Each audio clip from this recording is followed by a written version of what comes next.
ಕನ್ನಡ ಚಿತ್ರರಂಗಕ್ಕೆ ಇತ್ತೀಚೆಗಷ್ಟೇ 90 ವರ್ಷಗಳಾಯಿತು ಅಂತ ಕೇಳಿ ಬಹಳ ಖುಷಿಯ ವಿಚಾರವನ್ನು ಇಡೀ ಕರ್ನಾಟಕ ಚಿತ್ರರಂಗ ಕನ್ನಡ ಚಿತ್ರರಂಗ ತುಂಬ ವಿಜೃಂಭಣೆಯಿಂದ ಅದನ್ನು ಸೆಲೆಬ್ರೇಟ್ ಕೂಡ ಮಾಡ್ಕೊಂಡ್ವಿ. ಆದರೆ ಅಷ್ಟು ವರ್ಷಗಳ ಇತಿಹಾಸದಲ್ಲಿ ಕನ್ನಡ ಚಿತ್ರರಂಗಕ್ಕೆ ತನ್ನದೇ ಆದಂಥ ಮಹತ್ವದ ಕೊಡುಗೆಯನ್ನು ನೀಡಿದಂಥ one of the biggest distribution banner ಅಂತಂದರೆ KRG ಸ್ಟುಡಿಯೋಸ್. KRG ಸ್ಟುಡಿಯೋಸಲ್ಲಿ ಮೊನ್ನೆ ಲಾಂಚ್ ಆದಂಗಿತ್ತು KRG ಸ್ಟುಡಿಯೋಸು.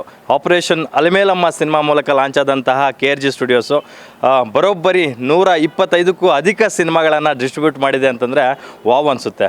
ಅದರಲ್ಲೂ ಬ್ಲಾಕ್ ಬಸ್ಟರ್ ಹಿಟ್ ಸಿನಿಮಾಗಳು ತುಂಬ ಇದ್ದಾವೆ. ಬಹುತೇಕ ಎಲ್ಲ ಸೂಪರ್ ಸ್ಟಾರ್ ಸಿನಿಮಾಗಳನ್ನು ಡಿಸ್ಟ್ರಿಬ್ಯೂಟ್ ಮಾಡಿದ ಗರಿಮೆ KRG ಸ್ಟುಡಿಯೋಸ್ಗೆ ಸಲ್ಲುತ್ತೆ. ಜೊತೆಗೆ ಬ್ಯಾಕ್ ಟು ಬ್ಯಾಕ್ ಸಿನಿಮಾಗಳ ಪ್ರೊಡಕ್ಷನ್ ಕೂಡ ಮಾಡ್ತಾ ಇದೆ. ಸದ್ಯಕ್ಕೆ ನಾವೀಗ KRG ಸ್ಟುಡಿಯೋಸ್ನ ಮಾಲೀಕರಾದಂಥ ಕಾರ್ತಿಕ್ ಗೌಡ ಅವ್ರ ಜೊತೆ ಇದ್ದೀವಿ. ವಿಶೇಷ ಏನಪ್ಪ ಅಂತಂದರೆ ಕೌಂಟ್ ಡೌನ್ ಶುರುವಾಗಿದೆ. ಜಾಕಿ ಸಿನಿಮಾ ಬರೋಬ್ಬರಿ 14 ವರ್ಷಗಳ ನಂತರ ರಿಲೀಸ್ ಆಗ್ತಾ ಇದೆ. ನಿಜಕ್ಕೂ ಖುಷಿಯ ವಿಚಾರ. ಅಪ್ಪು ಫ್ಯಾನ್ಸ್ ಎಲ್ಲ ವೆಯ್ಟ್ ಮಾಡ್ತಾ ಇದ್ದಾರೆ ಜಾತ್ರೆ ರೀತಿ ಸಂಭ್ರಮಿಸೋಕ್ಕೆ, ಹಬ್ಬದ ರೀತಿ ಸೆಲೆಬ್ರೇಟ್ ಮಾಡೋದಕ್ಕೆ.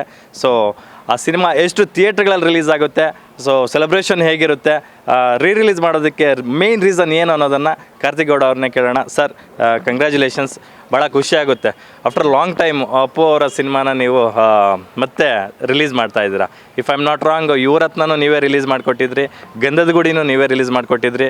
ಅಪ್ಪು ಅವರ ನಂತರ PRK ಒಡತಿಯಾಗಿರ್ತಕ್ಕಂತಹ ಅಶ್ವಿನಿ ಪುನೀತ್ ರಾಜ್ಕುಮಾರ್ ಅವರು ಪ್ರೊಡ್ಯೂಸ್ ಮಾಡಿದಂಥ ಆಚಾರ್ ಆ್ಯಂಡ್ ಕೋ ಸಿನಿಮಾನೂ ನೀವೇ ಡಿಸ್ಟ್ರಿಬ್ಯೂಟ್ ಮಾಡಿದ್ರಿ. ಈಗ again Jackie release.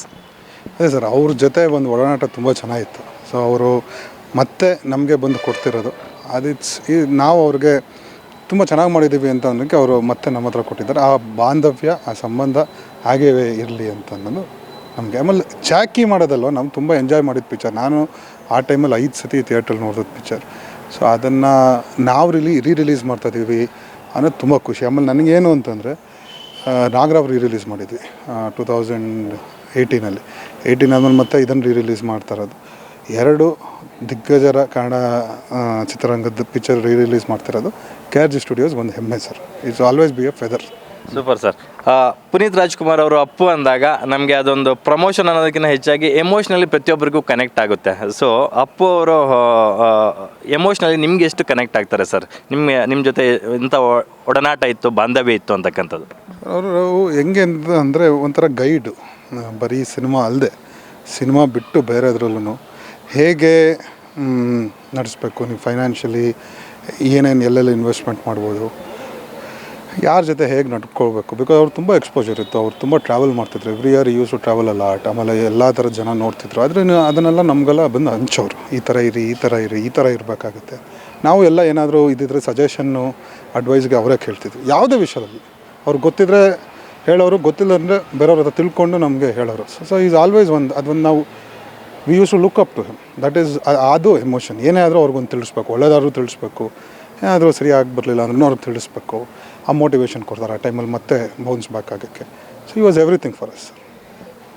Generally Appu sir ಅಂತಂದರೆ ಡ್ಯಾನ್ಸ್ಗೆ ಕೇರ್ ಆಫ್ ಅಡ್ರೆಸ್ಸು, ಆ್ಯಕ್ಷನ್ಗೆ ಕೇರ್ ಆಫ್ ಅಡ್ರೆಸ್ಸು. ಅವ್ರ ಸಿನಿಮಾಗಳನ್ನ ಪ್ರತಿಯೊಬ್ಬರು ಎಂಜಾಯ್ ಮಾಡ್ತಾರೆ. ಅದರಲ್ಲೂ ಜಾಕಿ ಅಂದಾಗ ಸ್ವಲ್ಪ ಜಾಸ್ತಿ ಎಂಜಾಯ್ ಮಾಡ್ತೀವಿ. ಯಾಕಂದರೆ ಬಾಕ್ಸ್ ಆಫೀಸ್ ಬ್ಲಾಕ್ ಬಸ್ಟರ್ ಹಿಟ್ಟಾದಂಥ ಸಿನಿಮಾ, ಜೊತೆಗೆ ಸುಕ್ಕ ಸೂರಿ ಅವರ ಶಾರ್ಟ್ ಮೂವಿ. ಒಂದು ಕಡೆ ಹರಿಕೃಷ್ಣ ಅವ್ರ ಮ್ಯೂಸಿಕ್ಕು, ಮತ್ತೊಂದು ಕಡೆ ಅಪ್ಪು ಅವರ ಕಾಂಬಿನೇಷನ್ನು, ಸೂರ್ಯ ಅವರ ಮೇಕಿಂಗ್ ಸ್ಟೈಲು ಎಲ್ಲವೂ ಸಿನಿಮಾ ಬಹುದೊಡ್ಡ ಸಕ್ಸಸ್ಗೆ ಕಾರಣವಾಗಿತ್ತು. ಅಂತಹ ಒಂದು ಮ್ಯಾಗ್ನಮ್ ಆಪಸ್ ಮೂವಿನ ಮತ್ತೊಮ್ಮೆ ನೀವು ಬಿಗ್ ಸ್ಕ್ರೀನ್ಗೆ ತರ್ತಾ ಇರ್ತಕ್ಕಂಥದ್ದು ಎಷ್ಟು ಹೆಮ್ಮೆ ಅನಿಸುತ್ತೆ?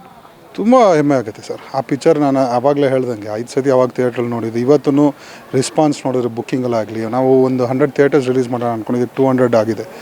ಸೊ ಇನ್ನೂ ಒಂದು ಸ್ವಲ್ಪ ಆ್ಯಡ್ ಆಗುತ್ತೆ. ಸೊ ಅದೇ ಅಲ್ವಾ, ಅದೇ ನಮ್ಗೆ ಹೆಮ್ಮೆ. ಈಗ ಆಫೀಸು ಮತ್ತು ಎಕ್ಸಿಬಿಟರ್ಸ್ ಬಂದು ನಮಗೆ ಬೇಕು ಅಂತ ಪಿಕ್ಚರ್ ಎಲ್ಲ ನೀಟಾಗಿ ಬ್ಯಾಂಗ್ಳೂರಲ್ಲಿ around 50 single screens plus multiplexes ಇದೆ. It will be more number of theatres than originally cinema release ಆಗಿದ್ದ ಟೈಮಿಂದ ಇವತ್ತಿಗೆ ಇನ್ನೂ ಜಾಸ್ತಿ ಥಿಯೇಟ್ರಲ್ಲಿ ರಿಲೀಸ್ ಆಗುತ್ತೆ. ಅದು ಒಂದು ಹೆಮ್ಮೆ ಸರ್ ನಮಗೆ. ಎಸ್ ವೀಕ್ಷಕರೇ, ನೋಡಿ, ಕಾರ್ತಿಕ್ ಗೌಡ ಅವರು ಒಂದು ಮಾತು ಹೇಳಿದರು. ನಾವು 100 ಸಿನಿಮಾಗಳಲ್ಲಿ ಥಿಯೇಟ್ರ್ಗಳಲ್ಲಿ ರಿಲೀಸ್ ಮಾಡೋಣ ಅಂದ್ಕೊಂಡ್ವಿ ಜಾಕಿನ. 200ಕ್ಕೂ ಅಧಿಕ ಥಿಯೇಟ್ರ್ಸ್ ಆಗ್ತಾ ಇದೆ, ಇನ್ನೂ ಡಿಮ್ಯಾಂಡ್ ಜಾಸ್ತಿ ಆಗ್ತಾ ಇದೆ ಅಂತಕ್ಕಂಥ ಮಾತನ್ನು, ಬಹುಶಃ ಆ ಥರದ ಒಂದು ಡಿಮ್ಯಾಂಡ್ನ ಕ್ರಿಯೇಟ್ ಮಾಡೋದಕ್ಕೆ ಅಪ್ಪು ಸರ್ ಅಂತಹ ಒಬ್ಬ ಸೂಪರ್ ಸ್ಟಾರಿಂದ ಮಾತ್ರ ಸಾಧ್ಯ. ಈ ಮಾತನ್ನ ಯಾಕೆ ಹೇಳ್ತಿದ್ದೀನಿ ಅಂದರೆ ಸರ್, ಇತ್ತೀಚೆಗೆ ನಮ್ಮ ಗಾಂಧಿನಗರದಲ್ಲಿ ಇನ್ನೂ ನ್ಯೂ ಇಯರ್ ಶುರುವಾಗಿ 3 ತಿಂಗಳು ಕಂಪ್ಲೀಟ್ ಆಗಿಲ್ಲ, ಈಗಾಗಲೇ ಸುಮಾರು ಸಿನಿಮಾಗಳು ಬಂದುಬಿಟ್ಟು 100 ಕ್ರಾಸ್ ಆಗ್ತಾ ಬಂದಿದೆ. ವಾರಕ್ಕೆ 6ರಿಂದ 10, 12 ಸಿನಿಮಾಗಳು ಕೂಡ ರಿಲೀಸ್ ಆಗ್ತಾ ಇದೆ. ಅಂಥವುಗಳ ಮಧ್ಯದಲ್ಲಿ ಈ ಥರದ ಜನನ ಮತ್ತೆ ಥಿಯೇಟ್ರಿಗೆ ಮಾಸ್ ಕ್ರೌಡ್ನ ಫುಲ್ ಮಾಡೋದಕ್ಕೆ ಈ ಥರದೊಂದು ಸಿನಿಮಾ ಬರ್ತಾ ಇರೋದ್ರ ಬಗ್ಗೆ ಏನು ಹೇಳ್ತೀರಾ? ಸ್ವಲ್ಪ ಲಲ್ಲಾಗಿತ್ತು.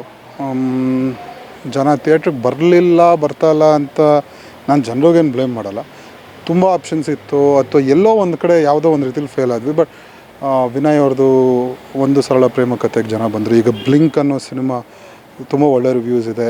3ನೇ ದಿನ ಆದಮೇಲೆ ಒಳ್ಳೆ ಜನ ಮೀನ್ಸ್ ರೆಸ್ಪಾನ್ಸ್ ಚೆನ್ನಾಗಿದೆ.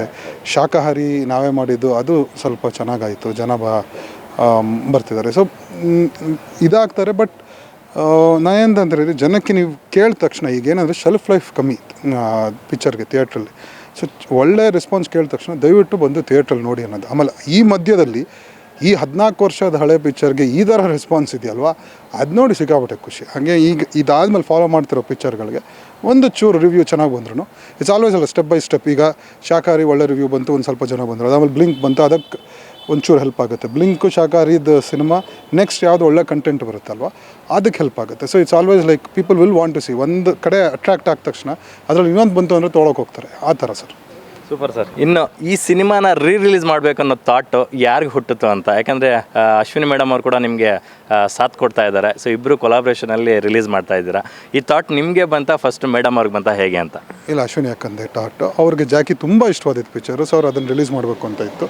ಆಮೇಲೆ ನಾನು ಫಸ್ಟ್ ಫ್ರೇಮಿಂದ ಕೊನೆ ಫ್ರೇಮ್ವರೆಗೂ ಅಪ್ಪು ಸರ್ನ ಸೆಲೆಬ್ರೇಟ್ ಮಾಡೋ ಪಿಕ್ಚರ್ ಇದು. ಆ್ಯಂಡ್ ಈ ರಿಲೀಸ್ನ ಸ್ಟಾರ್ಟ್ ಮಾಡಬೇಕಾದಾಗ ವರ್ಷಕ್ಕೊಂದು ಪಿಕ್ಚರ್ ಅವ್ರು ಅರೌಂಡ್ ಇಸ್ ಬರ್ತಡೆ ನೋಡ್ಕೊಂಡು ಎವ್ರಿ ಇಯರು. ಯಾಕಂದರೆ ಕೆಲವು ಸಿನಿಮಾ ಬೇರೆ ಪ್ರೊಡ್ಯೂಸರ್ ಇರ್ತಾರೆ, ಅವ್ರ ಹತ್ರ ನಾವು ಈಸ್ಕೊಂಡು ಮಾಡಬೇಕಾಗತ್ತೆ. ಅದೆಲ್ಲ ನೋಡ್ಕೊಂಡು ಮಾಡೋದು. ಜಾಕಿ ಜೊತೆ ರಿಲೀಸ್ ಮಾಡೋಣ. ಯಾಕಂದರೆ ನಾನು ನೆನ್ನೆ ಒಂದು ಚೆಕ್ ಮಾಡೋಕ್ಕೆ ಹೋದಾಗ್ಲೂ 5 ನಿಮಿಷ ನೋಡಿದೆ, ಇಡೀ ಪಿಕ್ಚರ್ ನೋಡ್ಬಿಡೋಣ ಅಂತ ಅನಿಸ್ತು. That is the film for us. ನನಗೆ ಆ ಪಿಕ್ಚರ್ ಬಗ್ಗೆ ತುಂಬ ಇಷ್ಟ. ಅಶ್ವಿನಿ ಅಕ್ಕ ಹೇಳಿದ್ದು, ಅವ್ರಿಗೂ ತುಂಬ ಇಷ್ಟವಾದ ಪಿಕ್ಚರು. ಫಸ್ಟ್ ಟೈಮ್ ಅಪ್ಪು ಸರ್ನ ಲೋಕಲ್ ಒಂದು ಆ್ಯಟಿಟ್ಯೂಡು ಆ ಥರ ಹೇಳೋ ಡೈಲಾಗಲ್ಲಿ ಜನ ತುಂಬ ಇಷ್ಟಪಟ್ಟಿದ್ದು ಪಿಕ್ಚರ್. ಸೊ ಇದರಿಂದನೇ ಸ್ಟಾರ್ಟ್ ಮಾಡೋಣ ಅನ್ನೋದು ಐಡಿಯಾ ಅವ್ರದ್ದೇ. ಫಸ್ಟು ನಾವು ಇಂಪ್ಲಿಮೆಂಟ್ ಮಾಡಿದ್ವಿ. Super sir. ಟೋಟಲ್ಲು 200 ಸ್ಕ್ರೀನ್ ಮೇಲೆ ಆಗ್ತಿದೆ ಅಂತಕ್ಕಂಥ ಮಾತನ್ನು ಹೇಳಿದ್ರಿ. ಮೇನ್ ಥಿಯೇಟರ್ಸು ಸೆಲೆಬ್ರೇಷನ್ ಜೋರಾಗಿರ್ತದೆ. ಸೊ ಫ್ಯಾನ್ಸ್ ಕೂಡ ಅಸೋಸಿಯೇಷನ್ಗಳಿಂದ ನಿಮಗೆ ಕಾಲ್ಸ್ ಮಾಡಿರ್ತಾರೆ, ನಾವು ಸೆಲೆಬ್ರೇಷನ್ ನೆಕ್ಸ್ಟ್ ಲೆವೆಲ್ ಮಾಡೋಣ ಅಂತೆಲ್ಲ ಹೇಳಿರ್ತಾರೆ. ಯಾಕಂದರೆ ಆ ಪರಮಾತ್ಮನನ್ನು ಮತ್ತೊಮ್ಮೆ ಕಣ್ತುಂಬ್ಕೊಳ್ಳೋದಕ್ಕೆ ಎಲ್ಲರೂ ಕಾತ್ರದಿಂದ ಕಾಯ್ತಾ ಇದ್ದಾರೆ, ಎಸ್ಪೆಷಲಿ ಬಿಗ್ ಸ್ಕ್ರೀನಲ್ಲಿ. ಸೊ ಸೆಲೆಬ್ರೇಷನ್ ಯಾವ ಲೆವೆಲ್ಗೆ ಇರುತ್ತೆ, ಹೇಗಿರುತ್ತೆ ಅಂತಕ್ಕಂಥ? ಸರ್, ಅವರು ಹೊಸ ಪಿಕ್ಚರ್ ರಿಲೀಸ್ ಆದಾಗ ಹೇಗಿತ್ತು ಅದಷ್ಟೇ ಇರುತ್ತೆ, ಅಥವಾ ಅದಕ್ಕಿಂತ ಜಾಸ್ತಿನೇ ಆಗ್ಬೋದು. ನರ್ತಕಿ ಆಗಲಿ, ಪ್ರಸನ್ನ ಬೆಳಗ್ಗೆ 7:15 ಶೋ ಇದೆ. ಬಾಲಾಜಿ ತಾವರೆಕೆರೆಯಲ್ಲಿ 7 ಗಂಟೆಗಿದೆ. ಆಮೇಲೆ ಮೈಸೂರು ಗಾಯತ್ರಿ ಆಗಲಿ, ಎಲ್ಲ ಕಡೆ ಬೇರೆ ಸಂಘಗಳು ಅವ್ರದ್ದೇ ಬೇರೆ ಥರದ ಅವ್ರವ್ರು ಹೇಗೆ ಅಪ್ಪು ಸರ್ನ ಸೆಲೆಬ್ರೇಟ್ ಮಾಡಬೇಕು, ಅಪ್ಪು ಸರ್ನಿಗೆ ಏನು ಮಾಡಬೇಕು ಅದೆಲ್ಲ ಮಾಡ್ತಿದ್ದಾರೆ ಸರ್. ಎಲ್ಲ ಕಡೆ ಒಂದು ಹಬ್ಬದ ವಾತಾವರಣ ಇರುತ್ತೆ ಸರ್. Super sir. ಇನ್ನು ಈ ಸಿನಿಮಾ ವಿಚಾರವಾಗಿ ಪರ್ಟಿಕ್ಯುಲರಾಗಿ ಮಾತಾಡೋದಾದರೆ, ನಿಮಗೆ ಅಪ್ಪು ಸರು ತುಂಬ ಕಾಡ್ದಂಥ ಸೀಕ್ವೆನ್ಸ್ ಯಾವ ಸರ್ ಈ ಸಿನಿಮಾದಲ್ಲಿ? ಸರ್, ಇಡೀ ಸಿನಿಮಾನೇ ಇದಿತ್ತು. ಬಟ್ ಹಂಗಂದ್ರೆ ಹೇಳ್ದಂಗೆ ಒಂದು ಫೈರ್ ಫೈಟ್ ಆಗಲಿ, ಆ ವಿಸಲ್ ಫೈಟ್ ಆಗಲಿ, ಅದು ಎಲ್ಲ ಫೈಟ್ಸ್ ಜೊತೆಗೆ ಒಂದು ಆ್ಯಟಿಟ್ಯೂಡ್ ಇತ್ತು. ಡ್ಯಾನ್ಸ್, ಎಸ್ ಸರ್, ಅವರು ಇದೊಂದು ಆ್ಯಟಿಟ್ಯೂಡ್ ಇತ್ತು. ಬಟ್ ನನಗೆ ತುಂಬ ಇಷ್ಟವಾದಿದ್ದು ಹೇಗೆ ಬ್ಲೆಂಡ್ ಮಾಡ್ತಾರೆ ಅಂದರೆ, ಅವರು ಚಿಕ್ಕ ವಯಸ್ಸಿನ ಫಸ್ಟು ಜಾಕಿ ಹಣ್ಣು ಕೊನೆ ಜಾಕಿಗೆ ಅವ್ರು ಫಸ್ಟ್ ಟೈಮ್ ರಿವೀಲ್ ಆಗೋದು. ಆ ಚಿಕ್ಕ ವಯಸ್ಸಿಂದ ಫೋಟೋಸ್ ಅದು ಬ್ಯೂಟಿಫುಲ್ ಆಗ. ಯಾರ ಐಡಿಯಾ? ಸುರಿ ಸರ್ ಐಡಿಯಾನೋ ಅದು ಒಂದಿತ್ತು. ಆಮೇಲೆ ಅವ್ರ ಕತೆ ಹೇಳ್ತಾ ಇರುವಾಗ ಅವ್ರದ್ದು ಹಳೆ ಪಿಕ್ಚರಲ್ಲಿ ಅಣ್ಣವ್ರ ಜೊತೆ ಅವ್ರು ಬಂದು ಮಂತ್ರಾಲಯಕ್ಕೆ ಹೋಗಿದ್ದ ಸೀನ್ನ, ಭಾಗ್ಯವಂತದ್ದು ಅದನ್ನು ತೋರಿಸಿದ್ದು ಸೀನ್ ಆಗಲಿ, ಅದೆಲ್ಲ ಭಾರಿ ಥಿಯೇಟ್ರಲ್ಲಿ ಗೂಸ್ ಬಂಪ್ಸ್ ಬರೋ ಸೀನು. ಅದು ಇವತ್ತಿಗೂ ಎಷ್ಟು ಸತಿ ನೋಡಿದ್ರು ಅದು ಅಷ್ಟೇ ಒಂದು ನಮಗೆ ಎಂಟರ್ಟೈನ್ಮೆಂಟ್ ಕೊಡುತ್ತೆ. ಆ್ಯಂಡ್ ಎವ್ರಿ ಸೀನ್ ಸರ್, ಯಾವುದವರು ನೀವು ನೋಡಿದ್ರೆ ಆ್ಯಟಿಟ್ಯೂಡ್, ಕೇರ್ ಫ್ರೀ ಆ್ಯಟಿಟ್ಯೂಡ್. ಏನು ನಡೀತದೆ ಲೈಫಲ್ಲಿ ತೊಗೊಂಡು ಹೋಗ್ತಿದೆ, ಅಲ್ಲಿಗೆ ಹೋಗ್ತಾವ್ರೆ, ಹಳೇದ ಬಗ್ಗೆ ಮರೀತಾರೆ. ಬಟ್ ಒಂದು ಕಾಸ್ ಇದೆ, ನಾನು if I live the life ಫುಲ್ಲಷ್ಟಾಗಿ ಜೀವನ ಮಾಡೋಣ ಅಂತ. ಅದನ್ನು ಆ ಸಿನಿಮಾದಲ್ಲಿ ಆ ಕ್ಯಾರೆಕ್ಟ್ರಲ್ಲಿ ನಾವು ನೋಡಿದ್ವಿ. ಅದು ಫುಲ್ ಫಸ್ಟ್ ಫ್ರೇಮಿಂದ ಕೊನೆ ಫ್ರೇಮ್ವರೆಗೂ ತುಂಬ ಇಷ್ಟವಾದದ್ದು. ಕೇಳಿದ್ರೆ ಫೈರ್ ಫೈಟ್ ಸರ್. ಒಳ್ಳೇದು ಹೇಳಿದ್ರಿ.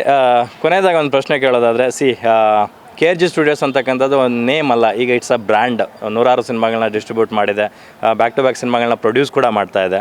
ಸೊ ನಿಮಗೆಲ್ಲೋ ಒಂದು ಕಡೆ ಅನಿಸಿದ್ಯಾ, ಅಪ್ಪು ಸರ್ ಇದ್ದಿದ್ರೆ ನಮ್ಮ ಬ್ಯಾನರಲ್ಲಿ ಅಪ್ಪು ಸರ್ಗೆ ಒಂದು ಸಿನಿಮಾ ಪ್ರೊಡ್ಯೂಸ್ ಮಾಡಬೇಕಿತ್ತಪ್ಪ ಅಂತ? ಯಾರಿಗೆ ಅನಿಸಲ್ಲ ಸರ್, ಯಾವಾಗಲೂ ಅದು ಅನ್ಸೋದು ಇದ್ದೇ ಇರುತ್ತೆ. But we have work with ನಮ್ಮ ಒಂಬಾಳೆ ಫಿಲ್ಮ್ಸಲ್ಲಿ ಅವ್ರ ಜೊತೆ ಮಾಡ್ದಾಗ ತುಂಬ ಕ್ಲೋಸ್ ಆಗಿ ಅಸೋಸಿಯೇಟ್ ಆಗಿದ್ದಿದ್ದು ಅವ್ರ ಜೊತೆ. ಈಗಲೂ ಪಿ ಆರ್ ಕೆ ಜೊತೆ ಅಶ್ವಿನಿ ಅಕ್ಕನ ಜೊತೆ ಆಗಲಿ ಅವ್ರು ಮಾಡೋ ಸಿನಿಮಾ ಜೊತೆ ಮುಂದೆ ಪಿ ಆರ್ ಕೆ ಆರ್ ಜಿದು ಒಂದು ಮಾಡಬೇಕು ಅನ್ನೋದು ತುಂಬ ದಿನ ಇದ್ದಿದೆ. ಆ್ಯಕ್ಚುಲಿ ಕವಲುದಾರಿ ಇಬ್ಬರು ಜೊತೆಗೆ ಮಾಡಬೇಕಾಗಿದ್ದ ಪಿಕ್ಚರು ಕಾರಣಾಂತರದಿಂದ ಬರೀ ಪಿ ಆರ್ ಕೆಲ್ಲ ಆಯಿತು. ಸೊ ಸದ್ಯದಲ್ಲೇ ಪ್ರಾಬಬ್ಲಿ ಈ ವರ್ಷನೂ ನೆಕ್ಸ್ಟ್ ಇಯರ್ ಫಸ್ಟ್ ಹಾಫಲ್ಲಿ ಒಂದು ಸಿನಿಮಾ ಸ್ಟಾರ್ಟ್ ಆಗುತ್ತೆ, 2 KRG PRK ಬ್ಯಾನರ್ 2 ಕೊಲಾಬ್ರೇಷನಲ್ಲಿ. Thank you sir, thank you so much. PRK ಮತ್ತು KRG ಕೊಲಾಬ್ರೇಷನಲ್ಲಿ ಸಿನಿಮಾ ಪ್ರೊಡಕ್ಷನ್ನು ಮಾಡಿ, ಜೊತೆಗೆ ನೀವು ಹೇಳ್ದಂಗೆ ಪ್ರತಿ ವರ್ಷ ಅಪ್ಪು ಅವರ ಬರ್ಡೇ ಮಾರ್ಚ್ 17 ಆ ಬರ್ಡೇಗೂ ಬಿಫೋರು ಅಂದರೆ ಆ ವೀಕಲ್ಲಿ ಒಂದೊಂದು ಸಿನಿಮಾನ ಅವರ ಬೆಸ್ಟ್ ಸಿನಿಮಾಗಳನ್ನ ರಿಲೀಸ್ ಮಾಡ್ತಾ ಇರಿ ಅಂತ ಹೇಳ್ತೀನಿ. So best wishes sir. ಇದಾಗಿತ್ತು KRG ಸ್ಟುಡಿಯೋಸ್ನ ಮಾಲೀಕರಾದಂತಹ ಕಾರ್ತಿಕ್ ಗೌಡ ಅವರ ಮಾತು. ಕ್ಯಾಮ್ರಾ ಪರ್ಸನ್ ಸಂದೇಶ್ ಜೊತೆ ಲಕ್ಷ್ಮೀನಾರಾಯಣ್, ಪವರ್ TV, ಬೆಂಗಳೂರು.